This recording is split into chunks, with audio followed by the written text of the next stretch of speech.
Hey everyone, and welcome back for another deep dive with us. Today we're looking at something really important, especially for those of you working in higher ed, well-being and higher education. Definitely a hot topic these days. Yeah, it really is. And, we're not just talking about it in the abstract today. We've got some great research to dig into. Specifically, we'll be looking at the introduction to the Handbook of Well-being in Higher Education by Louis Tay. Oh, yes. And that's Louis, not Louis, just so we're clear. And Beth McCuskey, and A great resource. it's fantastic. I think folks are going to find it super insightful, whether you're working directly with students or faculty, or if you're more on the research side of things. Absolutely. It's a must read for anyone who's serious about this topic. For sure. For Yeah. sure. Well, they don't sugarcoat anything in this handbook. Right out of the gate, Tay and McCuskey hit us with some pretty alarming statistics about student mental health. Yeah, it's definitely a sobering picture. They point out that 44% of college students are reporting symptoms of depression, 37% are dealing with anxiety, and a shocking 15% have considered suicide in the past year. Those numbers are really concerning, and they highlight the urgency of the situation. This isn't just about a few students struggling here and there. It's a widespread issue that demands our attention. Absolutely. And it really underscores the need to go beyond just, putting out fires and reacting to crises. We need to be proactive in promoting well-being on our campuses. I couldn't agree more. It's about creating a culture of well-being where everyone feels supported and empowered to thrive. I love that, a culture of well-being. Okay, so before we get too far ahead of ourselves, I think it's important to define what we even mean by well-being, because it can be such a broad and sometimes even a fuzzy concept. You're right about that. It's definitely one of those terms that gets thrown around a lot, but it can be hard to pin down exactly what it means. And the handbook offers a really interesting and I think helpful definition. Tay and McCuskey describe well-being as achieving positive optimal functioning across all levels of analysis, populations, and contexts. Right. It's quite a mouthful, isn't it? It is a dense definition, but I think unpacking it can really shift our perspective on what it means to promote well-being in higher education. Absolutely. There's a lot packed into that definition. So let's break it down a bit. First, let's look at that phrase, positive optimal functioning. What do you think they're getting at with that? Well, to me, it suggests that it's not just about the absence of negative things like, mental illness or stress. It's about actively striving for something more, something positive. Yeah. It's about helping people reach their full potential. Exactly. It's not just about surviving, it's about thriving. And not just in one area of life, but across the board. So it's not enough to just help students get good grades or, avoid burnout. We need to be thinking about their physical health, their social connections, their emotional well-being, their sense of purpose, all of that. Exactly. It's about the whole person, not just a part. I love that. Okay, so that's positive optimal functioning. Yeah. Now, what about those levels of analysis? This is where it gets really interesting because Tay and McCuskey are arguing that well-being exists on multiple levels. It's not just an individual thing, it's also relational, communal, institutional, even societal. So it's like those Russian nesting dolls. You open one and there's another one inside and another one inside that. That's a great analogy. So you might have a student who's struggling individually, maybe they're feeling anxious or overwhelmed, but their well-being is also affected by their relationships with their friends and family, their sense of belonging in the campus community, the policies and resources offered by the institution, and even broader societal factors like economic pressures or discrimination. So like a ripple effect, right? Exactly. A student's well-being is influenced by all of these interconnected layers. That makes a lot of sense. And it also makes the task of promoting well-being seem even more complex and challenging. It definitely is. But it also helps us understand why those one-size-fits-all approaches often fall short. We need to be thinking about well-being in a much more nuanced and systemic way. And that brings us to those other pieces of the definition, populations and contexts. I'm guessing that's about acknowledging the diversity of our student body and the different environments they come from. You got it. We can't assume that everyone experiences well-being in the same way or has the same needs. We have to consider the unique experiences and identities of our students, as well as the different contexts, cultural, socioeconomic, geographical, that shape their lives. So we need to be thinking about first-generation students, students of color, LGBTQ students, students with disabilities, international students, all of these different groups who might face unique challenges and have unique strengths when it comes to well-being. Exactly. And we need to be mindful of how our own biases and assumptions might influence how we approach well-being. We need to be constantly learning and growing in our understanding of these different populations and contexts. This is all starting to paint a much bigger picture than I initially imagined. It's not just about offering a yoga class or a counseling session. Right? It's about creating a whole ecosystem of support that's responsive to the diverse needs of our students. And that's a perfect segue to the next big idea that Tay and McCuskey emphasize in the handbook, and that's the synergy between research and practice. Yes. The age-old debate. Right. It's not enough to just study well-being. We need to be putting that research into action in ways that actually benefit our students. Absolutely. And on the flip side, those of us who are working directly with students need to be informed by the latest research. We need to be using evidence-based practices. So how do we bridge that gap between research and practice? That's where the field of implementation science comes in. It's about taking those research findings and figuring out how to apply them effectively in a real-world setting. How do we design programs and interventions that are not only evidence-based, but also feasible, sustainable, and culturally relevant? Okay, so it's not enough to just have a good idea. Yeah, right. We need to know how to make that idea work in practice. And it sounds like this handbook provides some guidance on how to do that.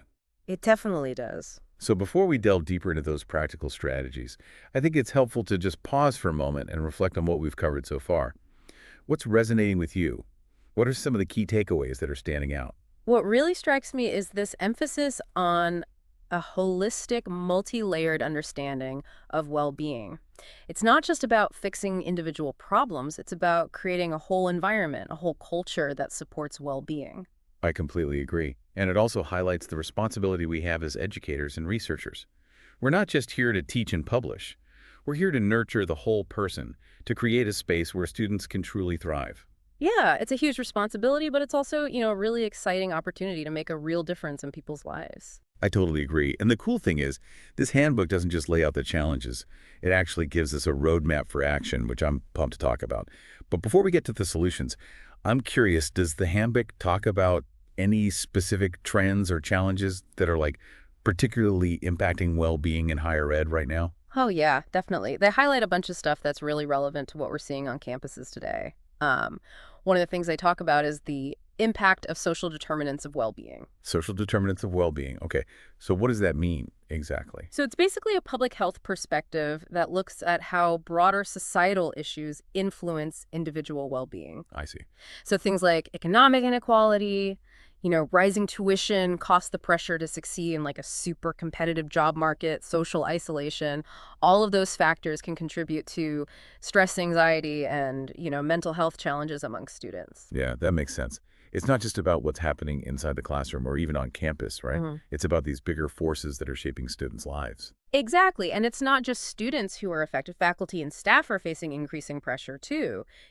Budget cuts, heavy workloads, the pressure to publish, all of that takes a toll.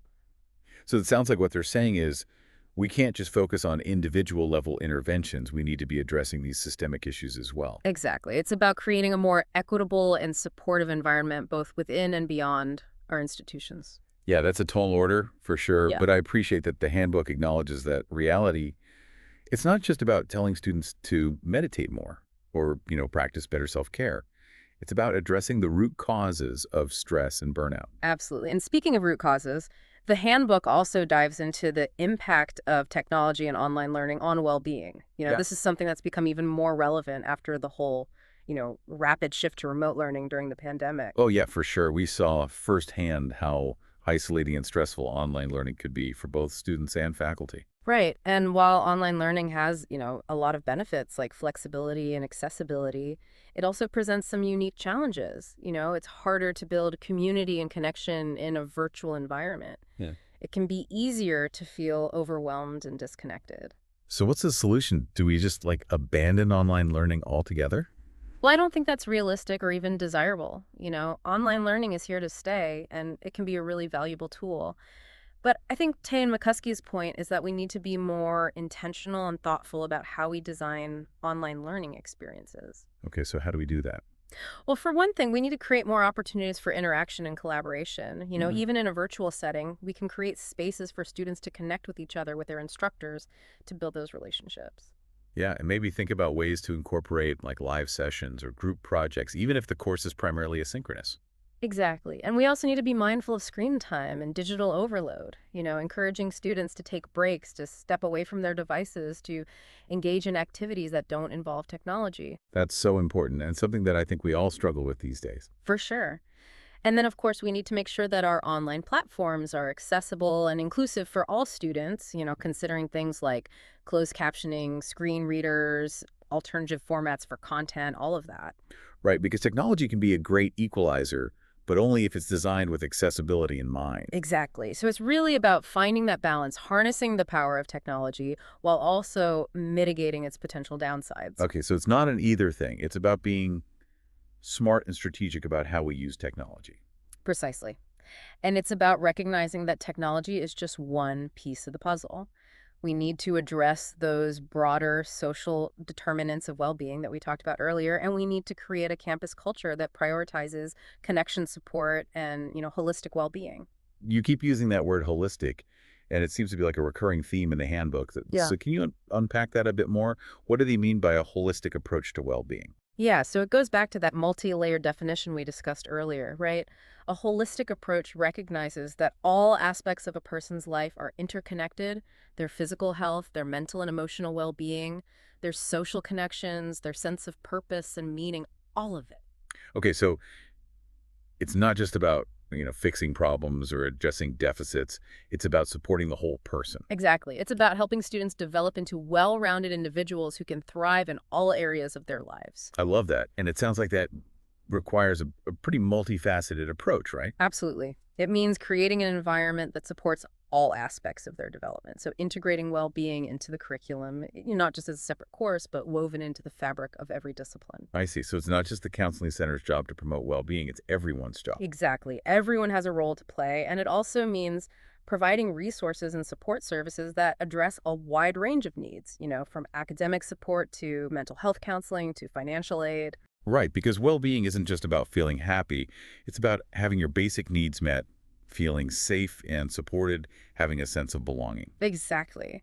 And it's about creating a culture where well-being is valued and prioritized by everyone in the community, students, faculty, staff, administration, everyone. Okay, so we're talking about a pretty big shift in how we think about and approach well-being in higher ed. Yeah, it's a paradigm shift for sure. And that brings us to a really interesting point that Tay and McCuskey make in the introduction.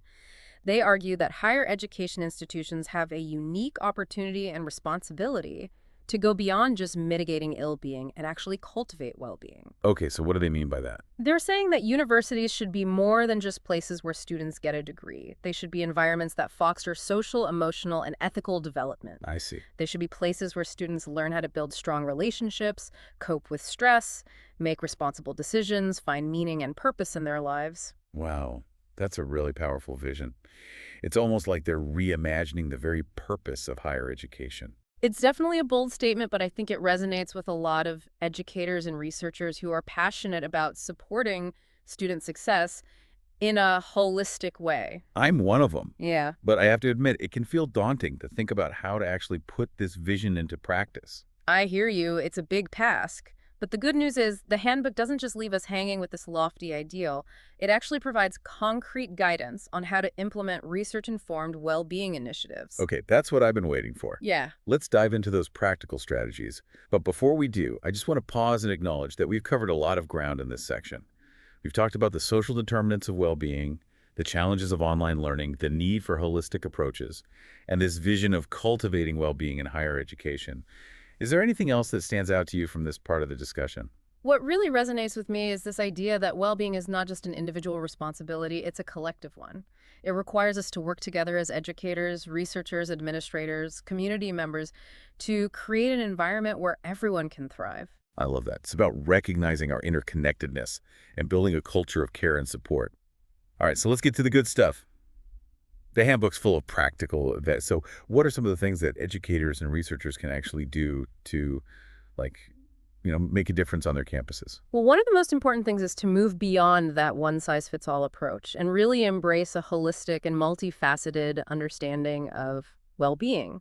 We've talked about the different levels of analysis, the different populations we serve, the various contexts that shape well-being. All of that needs to inform our strategies. So, like, what does that actually look like in practice? Can you give me some, like, concrete examples? Sure. One example is integrating well-being into the curriculum. And I don't just mean like offering a separate course on stress management or mindfulness. It's about like weaving well-being concepts into existing courses across different disciplines. Okay. I'm intrigued. How would that work, say, in a history class or a physics class? Huh? Well, it's about finding creative ways to connect the course content to students' lives and their well-being. In a history class, you could discuss historical figures who face adversity and how they coped with challenges. Or in a physics class, you could talk about the science of stress and relaxation or the importance of sleep for cognitive function. Oh, that's cool. I Yeah. like that. And it kind of normalizes conversations about well-being too.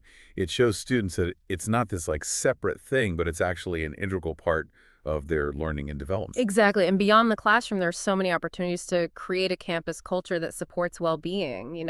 Think about peer support programs, mentorship initiatives, social events that foster connection spaces where students can relax and de-stress. I love that it's about creating an environment where students feel seen, heard, and supported. But what about those like bigger systemic issues we talked about earlier, like financial stress or lack of access to resources? How do we tackle those? Yeah, that's where institutional policies and practices come into play. Universities need to step up and provide tangible support for students' basic needs.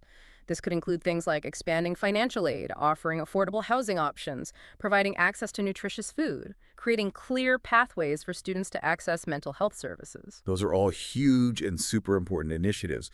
But I have to admit, I'm sometimes skeptical of those big picture solutions. It can feel like such a slow and bureaucratic process to actually change institutional policies.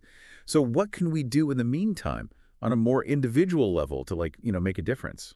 I hear you. It's easy to feel overwhelmed by the scale of the challenge. But remember, even small changes can have a ripple effect. As educators and researchers, we have a powerful influence on our students and colleagues. We can model healthy behaviors, create supportive classroom environments, advocate for change within our departments, connect students with resources. Yeah, that's a good reminder. We don't have to wait for the perfect system to start making a difference.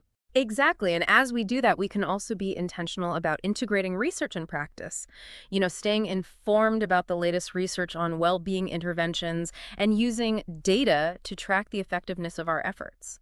So it's about being both compassionate and strategic in our approach to well-being. Absolutely. And speaking of strategy, the handbook mentions something called implementation science, which helps bridge that gap between research and practice. Can you remind us what that's all about and why it's important? Yeah, refresh my memory. Sure. So implementation science is basically about taking those great ideas from research and figuring out how to make them work in the real world. Yeah. It's like having a blueprint for building a house. You wouldn't just start hammering nails without a plan, right? Right. Implementation science helps us create a plan for how to roll out well-being initiatives, effectively taking into account the unique context of our institution, the needs of our students, and the resources we have available. So it's about being both visionary and practical. Mhm.